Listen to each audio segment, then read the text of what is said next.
Minasan, welcome back again with Mr. K di sini. Nah, pada kesempatan kali ini ya, mari membreakdown sedikit soal Kurapika dan ambisinya terhadap dendam yang ia punya. Mulai dari latar belakang dendam itu sendiri, sejauh mana terbalaskan, ataupun faktor apa saja yang menghambatnya. So, tanpa basa-basi gak jelas, monggo, enjoy the content-nya let's go. Alasan memiliki dendam. Kurapika kita tahu sendiri ya, memiliki dendam super mendalam terhadap organisasi kriminal bernama Phantom Troop atau Gene Ryodan kita sebutnya. Hal ini berkaitan sama masa lalu yang ia miliki nan kelam, dan bagaimana organisasi ini terlibat menorehkan luka yang tak terlupakan bagi Kurapika. Nah, latar belakang keluarga Kurapika memang unik. Ia berasal dari klan Kurta yang terletak di hutan terpencil di provinsi Lukso. Nah, klan Kurta punya keunikan, yakni mata mereka punya konon selalu menjadi incaran banyak pihak. Mata itu adalah Scarlet Eye yang dianggap sebagai permata hidup karena keindahannya yang memukau.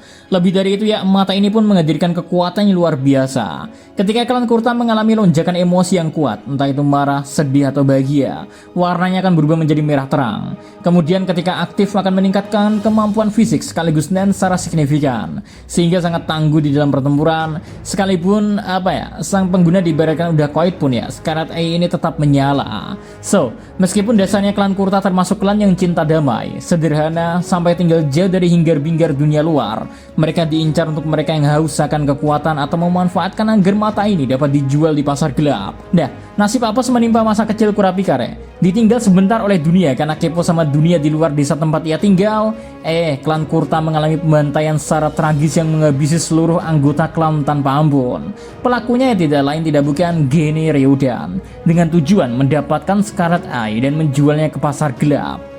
Kejadian memilukan ini lantas jadi titik balik karakterisasi Kurapika, memanaskan perasaan dendam yang bergejolak kepada organisasi kriminal tersebut, sehingga ia bersumpah mau menjadi lebih kuat agar kelak dapat menghabisi seluruh anggota Gene Ryodan, sekaligus memulihkan Scarlet Eye yang telah dicuri. Ya, siapa juga yang gak dendam kalau begini ceritanya ya?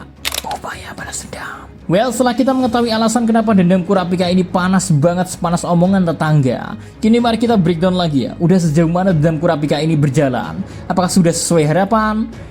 Sebelumnya tentu Kurapika mengupayakan segala hal untuk mempermulus usahanya tersebut. Misalnya dari secara pengembangan kekuatan, kayaknya gak berlebihan deh kita menyebut Kurapika sebagai salah satu karakter kuat di sepanjang serial Hunter x Hunter. Mengingat kekuatan yang ia miliki terbilang cukup kompleks. Kurapika benar-benar gak mau menyia-nyiakan privilege mempunyai Scarlet Eye. Alhasil Kurapika jadi karakter langka yang bahkan menguasai dua tipe nen. Pada dasarnya ia merupakan tipe conjuration, sehingga ia mampu menciptakan objek menggunakan nen yang mana ia menghasilkan chain. Tetapi ketika Scarlet Eye-nya aktif, Kurapika bahkan bisa pakai nen tipe specialization. Dah spesialis lah ya. Nah, dengan ini memungkinkan ia mengakses kekuatan bernama Emperor Time yang makin gila lagi ya, lantaran Kurapika punya kemampuan dalam menggunakan semua kategori nen dengan efisiensi penuh. Di luar teknik-teknik nen yang keren mampus ini ya, masih didukung sama penambahan fisik dan nen berkat efek dari Scarlet Eye. Terlebih Kurapika karakter yang sangat taktis dan ahli dalam menganalisis strategi. Tentu, kekuatan aja gak cukup kan? Kurapika lantas melepas sisi klan Kurta yang terkesan tinggal jauh dari dunia luar, malah sebaliknya Kurapika pergi keluar, lalu menjadi hunter. Salah satu tujuannya jelas untuk mendapatkan kekuatan, sumber daya, sampai jaringan demi mengejar Gene Ryodan. Apakah semuanya mulai membuahkan hasil? Sayang kalau dinilai secara kuantitas dan kualitas, Kurapika masih jauh dari memenuhi dendamnya tersebut. Mengapa demikian? Karena Kurapika baru berhasil membunuh dua anggota saja. Malahan member yang dibunuhnya secara langsung cuma satu. Adapun masing-masing member ini adalah Ufogin dan Pakunoda. Untuk Ufogin udah jelas dia memang kalah secara fair di sini. Ia terjerat chain jail sehingga dapat dilumpuhkan oleh Kurapika, dan kemudian gugur karena membuat judgment chain milik Kurapika memenuhi syarat untuk menusuk jantungnya. Meski sukses terbunuh ya, Kurapika tak mendapat informasi yang ia harapkan, soalnya ya, loyalitas Ufogin ini kelewat setia kelewat batas lah. Nah, buat Pakunoda pun demikian. Ia malah tidak terbunuh secara langsung dalam pertarungan seperti layaknya Ufogin sebelumnya. Pakunoda gugur setelah melanggar perjanjian yang dibuat oleh Kurapika dengan Judgment Chain. Tetapi, kematian Pakunoda ini harus dibayar mahal lewat tersebarnya seluruh informasi dan ingatan yang dimiliki Pakunoda soal Kurapika. Ini jelas sangat merugikan bagi Kurapika, Hambatan Kurapika. Oke, sekarang kita membahas poin terakhir. Apa sih yang bisa menghambat orang sekuat Kurapika dalam memenuhi hasrat dendamnya? Number 1, batasan kekuatan Kurapika itu sendiri. Penghambat pertama tentu ada pada kemampuan Kurapika itu sendiri, Re. Kita memang tadi sudah menyinggung soal bagaimana superiornya Nen dari Kurapika. Ya, namun sama halnya dengan konsep no freelance, gak ada makan siang gratis ya. Sesuatu luar biasa seperti ini harus digantikan dengan resiko sampai ketentuan yang sangat riskan. Misalnya, pada Chain Gel ya, rantai ini dibuat khusus oleh Kurapika untuk membunuh Generiodan sebagai hasil dari perjanjian Nen.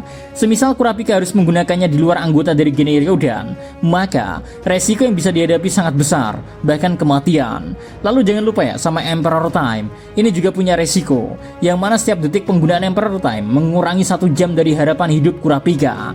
Makanya ya, Emperor Time perlu digunakan dengan sangat bijak dan tidak boleh digunakan terlalu lama karena membahayakan hidup Kurapika itu sendiri.